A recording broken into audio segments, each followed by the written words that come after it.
මම මේ ජීවිත විනාශ කරලා දානවා මේ. එපා ගුවෙන්. ඔයා පැත්තකට වෙන්න. කිව්වම පැත්තකට වෙන්න. මේකත් මොකක් හරි කපටිකමක්ද? කපටිකමක් නෑ. මේකෙන් ගැලවෙන්න තියෙන එක ක්‍රමයයි. මේ ජීවීන්ට නිදහසේ ජීවත් වෙන්න නම් මම මැරිලා යන්න ඕනේ. අපේ පෙන්ජි අතින් බලොරලොසු අවුල් වෙලාද කොහෙද?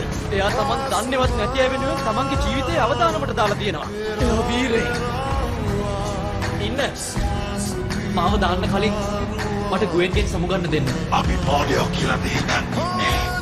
නෑ. එයාට සමුගන්න දෙන්න. අඩු ගානේ එයාට ඒ දේ හරි ලැබෙන්න ඕනේ. මොකක්ද සැලැස්ම? සැලැස්මක් නෑ.